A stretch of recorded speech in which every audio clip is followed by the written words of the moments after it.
আসসালামু আলাইকুম। এখন শুনবেন সংবাদ শিরোনাম। শেখ হাসিনার মানবতাবিরোধী মামলার রায় ঘোষণার তারিখ নির্ধারণ আজ। সারা দেশে নিরাপত্তা জোরদার। রাতে কয়েক জায়গায় যানবাহনে আগুন, ককটেল বিস্ফোরণ। দুপুরে জাতির উদ্দেশ্যে ভাষণ দেবেন প্রধান উপদেষ্টা। সিদ্ধান্ত জানাতে পারেন জুলাই সনদ ও সংস্কার প্রস্তাব বাস্তবায়ন বিষয়ে। দুর্বল সরকারের সুযোগ নিচ্ছে গুটি কয়েক দল। মন্তব্য তারেক রহমানের। হুমকি থামকি না দিয়ে ভোট যুদ্ধের অংশ নেওয়ার আহ্বান। প্রার্থী ঘোষণার পর থেকে কুমিল্লা 10 আসনে বিএনপির তৃণমূল কর্মীদের মাঝে অসন্তোষ। বিতর্ক পাশ কাটিয়ে স্বচ্ছ ভাবমূর্তির কান্ডারির দাবি। নির্বাচনী প্রচারে পোস্টার নিষিদ্ধের খবরে হতাশ মুদ্রণ শিল্প সংশ্লিষ্টরা। ফিকে হচ্ছে ক্ষতি পুষিয়ে নেওয়ার স্বপ্ন। চীনের হাসপাতালগুলোতে বেড়েছে বাংলাদেশি রোগীদের সংখ্যা। সেবা দিতে ইংরেজি শিখছেন নার্স ও কর্মীরা। চালু হয়েছে বাংলা রেস্তোরাঁও। আসসালামু আলাইকুম। এতক্ষণ দেখছিলেন সংবাদ শিরোনাম, এখন দেখবেন বিস্তারিত। জুলাই আগস্টে সংঘটিত মানবতাবিরোধী অপরাধের মামলায় সাবেক প্রধানমন্ত্রী শেখ হাসিনা সহ 3 আসামির বিরুদ্ধে আজ রায় ঘোষণার তারিখ নির্ধারণ করবে আন্তর্জাতিক অপরাধ ট্রাইব্যুনাল। ট্রাইব্যুনাল 1-এর চেয়ারম্যান বিচারপতি মোহাম্মদ গোলাম মুর্তুজা মজুমদারের নেতৃত্বাধীন 3 সদস্যের বিচারিক প্যানেল মামলার রায়ের দিন ঠিক করবেন। শেখ হাসিনা ছাড়া অন্য আসামিরা হলেন সাবেক স্বরাষ্ট্রমন্ত্রী আসাদুজ্জামান খান কামাল ও সাবেক আইজিপি চৌধুরী আবদুল্লাহ আল মামুন। গত 23 অক্টোবর মামলার বিচার কাজ শেষে 3 সদস্যের আন্তর্জাতিক অপরাধ ট্রাইব্যুনাল 1 রায়ের তারিখ জানানোর জন্য আজকের দিন ধার্য করেছিলেন। সেদিন ট্রাইব্যুনাল জানায় রায়ের এই তারিখ হবে অল্প সময়ের মধ্যেই। চৌধুরী আবদুল্লাহ আল মামুন এই মামলায় রাজসাক্ষী হিসেবে জবানবন্দি দিয়েছেন।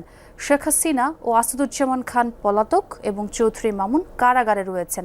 এদিকে শেখ হাসিনার মামলার রায়ের তারিখ ঘোষণাকে কেন্দ্র করে সুপ্রিম কোর্ট সেনা সদরে চিঠি পাঠানোর পর থেকে সুপ্রিম কোর্ট ও ট্রাইব্যুনাল এলাকায় সেনা মোতায়েন করা হয়েছে আর সতর্ক অবস্থানে রয়েছে আইন শৃঙ্খলা বাহিনীও। রাতে রাজধানীর কয়েকটি স্থানে ঘটেছে নাশকতার ঘটনা। বিভিন্ন জায়গায় মোটরসাইকেলে করে ককটেল নিক্ষেপ করে দ্রুত পালায় দুর্বৃত্তরা। পল্লবীতে বাসে আগুন দেয়া হয়, উদ্ধার হয় পেট্রোল বোমা ও ককটেলও। নাশকতার অপচেষ্টা প্রতিরোধে রাতে শহর জুড়ে কঠোর অবস্থানে ছিল আইন শৃঙ্খলা বাহিনী। রাত 12টা রাজধানীর পল্লবীতে সড়কে পার্কিং করা অবস্থায় ট্রাস্ট ট্রান্সপোর্ট সার্ভিসের এই বাসে আগুন দেয় দুর্বৃত্তরা। মুহূর্তেই ছড়িয়ে পড়ে আতঙ্ক। শুধু পল্লবীতে নয়, রাতে রাজধানীর আরও কয়েকটি এলাকায় ছড়িয়েছে সহিংসতার আগুন। ধোলাইপাড়েও একটি বাসে আগুন দেয় দুর্বৃত্তরা। ঢাকা বিশ্ববিদ্যালয়ের টিএসসি, কারওয়ান বাজার মোড় ও শান্তিনগরের টুইন টাওয়ারের সামনে ঘটে ককটেল বিস্ফোরণের ঘটনা। জিগাতলায় 4টি ককটেল সহ একজনকে আটক করে পুলিশ। আর রায়ের বাজার বুদ্ধিজীবী কবরস্থান এলাকা থেকে উদ্ধার করা হয় 6টি পেট্রোল বোমা ও 4টি বিভিন্ন জায়গায় মোটরসাইকেলে করেই ককটেল নিক্ষেপ করে দ্রুত পালায় দুর্বৃত্তরা। তাই নাশকতার আশঙ্কায় গুরুত্বপূর্ণ এলাকাগুলোতে টহল দেয় আইন শৃঙ্খলা বাহিনী। নারায়ণগঞ্জের সিদ্ধিরগঞ্জে যাত্রী বেশে সিএনজি অটোরিকশায় উঠে আগুন ধরিয়ে দেওয়ার ঘটনাও ঘটেছে। ঢাকা নারায়ণগঞ্জ লিংক রোডের সিদ্ধিরগঞ্জে এই ঘটনাটি ঘটে। পুলিশ জানায় চাষারা এলাকা থেকে যাত্রী বেশে 2 জন যাত্রী সাইনবোর্ডে যাওয়ার কথা বলে সিএনজি অটোরিকশা ভাড়া করে। গাড়িটি জালকুড়ি এলাকায় পৌঁছলে আরেকজন লোক ওঠার কথা বলে থামানোর পরপর আগুন দেয়। পুলিশ জানায় দুর্বৃত্তদের আটকে অভিযান চলছে আর জোরদার করা হয়েছে টহল।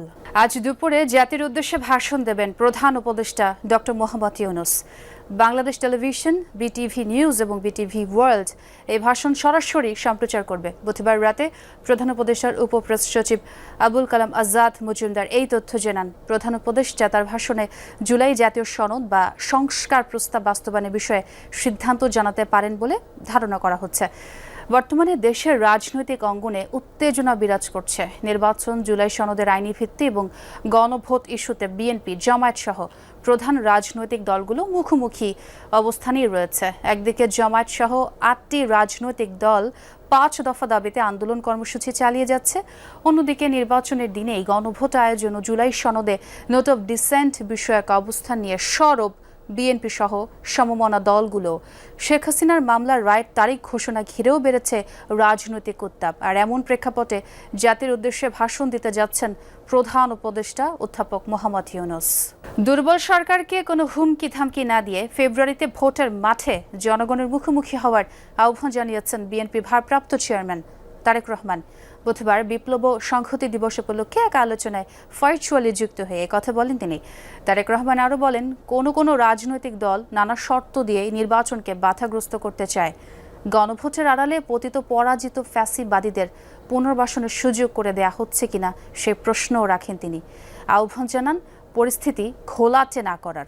বিভিন্ন শর্ত দিয়ে জাতীয় নির্বাচন অনুষ্ঠান বাধা সৃষ্টি করতে চাইছে একটি রাজনৈতিক দল। অন্তর্বর্তীকালীন সরকারের দুর্বলতার সুযোগ নিয়ে কার্যত গণতান্ত্রিক জনগণের রাজনৈতিক অধিকার প্রতিষ্ঠার বিরুদ্ধেই মনে হয় অবস্থান নিচ্ছে বা নিয়েছে। হুমকি ধামকি না দিয়ে আগামী ফেব্রুয়ারি মাসে জনগণের মুখোমুখি হই আমরা, চলুন। জাতীয় সংসদ নির্বাচনে পোস্টার ব্যবহার বন্ধের খবরে একেবারে হতাশ মুদ্রণ শিল্প মালিকরা। এ খাতে বাড়তি বিনিয়োগ নিয়েও দুশ্চিন্তায় তারা। বলছেন, এমনিতেই মন্দা চলছে প্রেস ব্যবসায়। আশা ছিল নির্বাচনী বছরে ক্ষতি পুষিয়ে নিতে পারবেন, তবে নির্বাচন কমিশনের ঘোষণায় সেই আশায় গুড়ে বালি। পোস্টার ছাপানোর কাজ না পেলে বড় ধরনের ক্ষতির মুখে পড়বে মুদ্রণ শিল্প। যে কোনো নির্বাচনে অন্যতম অনুষঙ্গ পোস্টার। ঐতিহ্যগতভাবেই নির্বাচনী প্রচারে ব্যবহার করা হয় পোস্টার। এর মাধ্যমে ভোটের মাঠে নিজের উপস্থিতি জানান দেন প্রার্থীরা। তবে ত্রয়োদশ জাতীয় সংসদ নির্বাচনে ব্যবহার করা যাবে না পোস্টার। নির্বাচন কমিশনের এমন সিদ্ধান্তে হতাশ মুদ্রণ শিল্পের ব্যবসায়ীরা। বাংলাদেশি রোগীদের সেবা দিতে ইংরেজি শিখছেন চীনের নার্স ও হাসপাতাল কর্মীরা। এরই মধ্যে চালু হয়েছে বাংলাদেশি খাবারের বেশ কিছু হোটেলও। দেশটির বিশেষজ্ঞ চিকিৎসকরা বলছেন, ক্যান্সার ও হৃদরোগের মতো জটিল অসুখের পাশাপাশি নিয়মিত চেক আপেও চীনের হাসপাতালগুলোয় আসছেন বাংলাদেশিরা।